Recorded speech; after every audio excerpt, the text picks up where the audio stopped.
सभी को जय मसीह की। मैं आशा करती हूँ कि आप सभी बहुत ही अच्छे होंगे, खुश होंगे और प्रभु में बहुत ही आनंदित होंगे।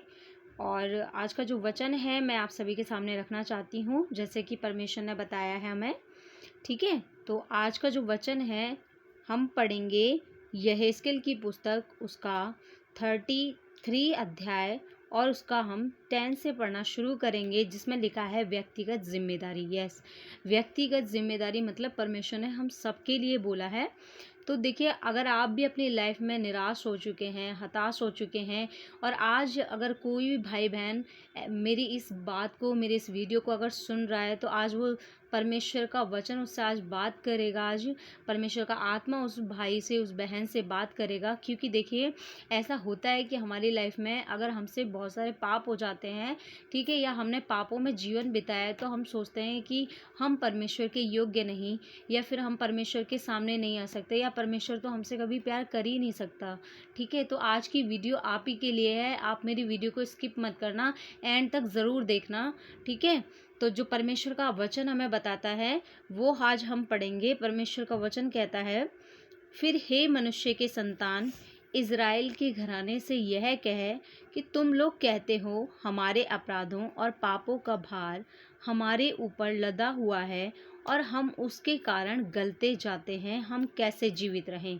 देखिए, आजकल ऐसा हो सकता है कि पापों से भरा हुआ हमारा जीवन है और हम फिर सोचते हैं कि नहीं, अब हम परमेश्वर के पास बैठे प्रार्थना करें, ये तो हमारे लिए मुश्किल है, हम नहीं कर पाएंगे, क्योंकि परमेश्वर शायद हमें एक्सेप्ट ना करे। ठीक है, और हमारे ऊपर तो इतने सारे पापों का भार है, वो इतना लदा हुआ है, उसके कारण तो शायद हम कभी जीवित ही नहीं रह सकते।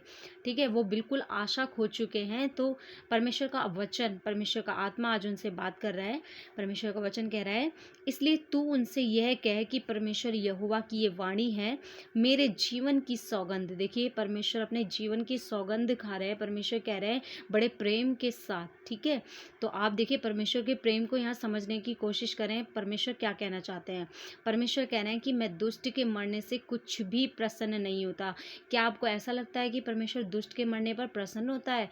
बिल्कुल भी नहीं, क्योंकि परमेश्वर को बहुत ज़्यादा दुख होता है। ठीक है, परमेश्वर को भी इस बात से बहुत ज़्यादा निराशा होती है कि एक दुष्ट भी, एक पापी व्यक्ति क्यों मर रहा है पाप में।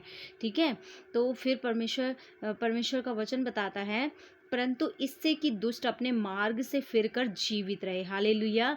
देखिए, परमेश्वर चाहते हैं कि कोई भी, अगर किसी ने भी दुष्टता की है, किसी ने भी पाप किए हैं, तो वो अपनी दुष्टता से क्या करें, फिर जाएं, और तब वो क्या रहेंगे, जीवित रहेंगे। हालेलुया।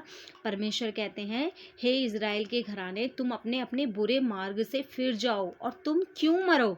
परमेश्वर क्वेश्चन कर रहे हैं कि भाई तुम क्यों मरो, है ना।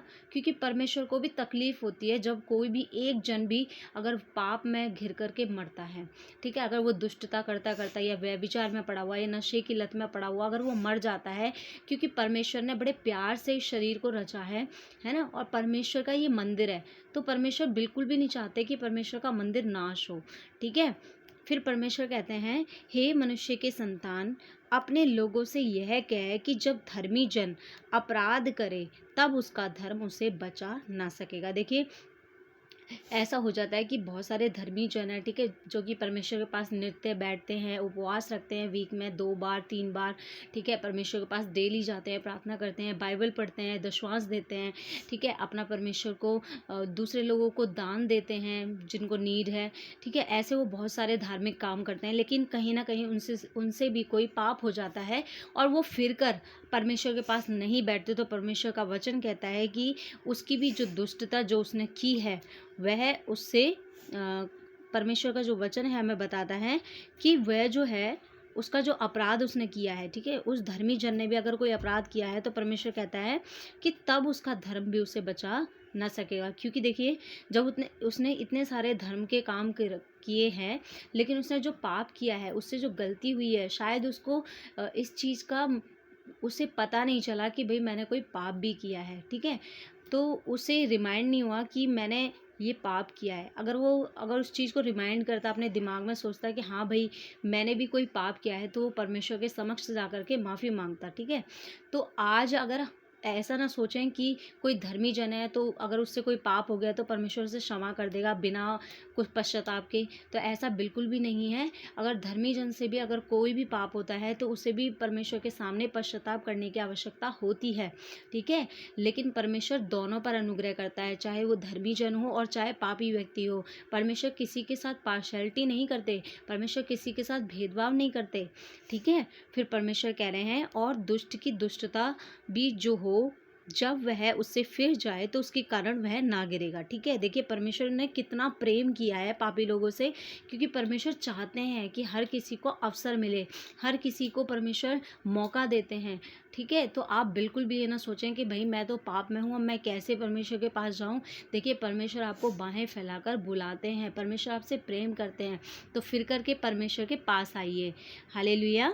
फिर परमेश्वर कहते हैं, परमेश्वर का जो वचन है हमें बताता है कि और धर्मी जन यदि वह पाप करे, ठीक है, अगर धर्मी जन से पाप हो जाए तो परमेश्वर कहते हैं तब अपने धर्म के कारण वो जीवित ना रहेगा। देखिए अगर अगर वो ऐसा सोचते हैं धर्मी जन, परमेश्वर ने जो कहा है मैं सिर्फ वही बता रही हूँ, ठीक है। परमेश्वर कहते हैं कि यदि यदि ऐसा होता है कि जो धर्मी जन है अगर वह पाप कर ले, तो ऐसा नहीं है कि जो उसने धर्म के काम किए हैं वो उसके कारण जीवित रहेगा। देखो अगर उसने एक पाप भी किया है तो वो भी उसे नरक की ओर ले जा सकता है, ठीक है। तो परमेश्वर ने सिर्फ यहाँ पर हमें बताया है कि भाई हमें अगर कोई भी व्यक्ति हो, चाहे वो धर्मी हो या फिर पापी व्यक्ति हो, अगर वो फिर कर पश्चाताप करे तो परमेश्वर दोनों पर अनुग्रह करता है, ठीक है। फिर परमेश्वर कहते हैं, यदि मैं धर्मी से कहूँ कि तू निश्चय जीवित रहेगा और वह अपने धर्म पर भरोसा करके कुटिल काम करने लगे। देखिए ऐसे परमेश्वर कहते हैं कि भाई अगर मैं ये ही कह दूँ कि जो धर्मी व्यक्ति है वो हमेशा जीवित रहेगा, तो वो ऐसा करके क्या सोच सकता है कि भाई मैं तो कोई भी गलती कर सकता हूँ, कोई भी ऐसे कुटिलता का काम कर सकता हूँ। तो ऐसा बिल्कुल भी नहीं है, परमेश्वर के लिए सभी इक्वल हैं, ठीक है। परमेश्वर कहते हैं तब उसके धर्म के कामों में से किसी का स्मरण ना किया जाएगा। देखिए अगर आपसे कोई भी पाप हो जाता है ना, तो फिर परमेश्वर आपके उन धर्म के कामों को स्मरण नहीं करेंगे, बल्कि परमेश्वर देखेंगे कि तुमने जो पाप किया है क्या उसका पश्चाताप आपने किया है या नहीं किया है, ठीक है। फिर परमेश्वर कहते हैं कि जो कुटिल काम उसने किए हों वह उन्हीं में फंसा हुआ मरेगा, ठीक है। देखिए आप बहुत सावधानी के साथ हमें परमेश्वर में चलने की ज़रूरत है कि हमें प्रतिदिन अपने आप को जांचना है, प्रतिदिन अपने आप को निहारते रहना है कि हम कौन सी चाल चल रहे हैं, कहीं हमसे ऐसा कोई पाप तो नहीं हो रहा जो परमेश्वर को शोकित करे, परमेश्वर की आत्मा को शोकित करे, ठीक है। तो हमें प्रतिदिन अपने आप को देखना है। फिर परमेश्वर का वचन कहता है कि फिर जब मैं दुष्ट से कहूँ कि तू निश्चय ना मरेगा और वह अपने पाप से फिरकर न्याय और धर्म के काम करने लगे। वाओ, परमेश्वर कह रहे हैं कि भाई मैं अगर दुष्ट से कह दूं कि तू निश्चय ना मरेगा और वो क्या करे, अपने पाप से फिर जाए और न्याय और धर्म के काम करने लग जाए, तो परमेश्वर कहते हैं अर्थात यदि दुष्ट जन बंधक लौटा दे और अपनी लुटी हुई वस्तुएं भर दे और बिना कुटिल काम किए जीवनदायक विधियों पर चलने लगे, तो वह ना मरेगा, वह निश्चय जीवित रहेगा। बोलो हालेलुया। देखिए परमेश्वर ने यहाँ पर उन सभी भाई बहनों से बात की है जिनको ऐसा लगता है कि हम तो पाप में हैं और हम तो बुरा जीवन व्यतीत कर रहे हैं, तो हम कैसे परमेश्वर के सम्मुख आ सकते हैं, ठीक है। तो परमेश्वर आपसे कितना प्यार करते हैं इस बात को हमें हमेशा स्मरण रखना है, ठीक है।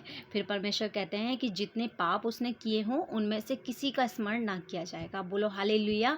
परमेश्वर आपसे कितना प्यार करते हैं। परमेश्वर कहते हैं कि अगर पापी व्यक्ति अगर परमेश्वर के पास फिर कर आ जाए तो परमेश्वर उस पर दया करते हैं और परमेश्वर कहते हैं कि वह निश्चय जीवित रहेगा। हालेलुया।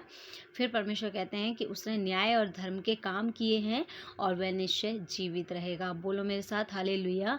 देखिए आज की जो वचन है, मैं आशा करती हूँ आज के वचनों से आपने बहुत कुछ सीखा होगा, कुछ ना कुछ तो सभी को सीखने के लिए मिला ही होगा, ठीक है। आज के वचन आपके लिए बहुत ही आशीष भरे रहे होंगे, मैं विश्वास करती हूँ।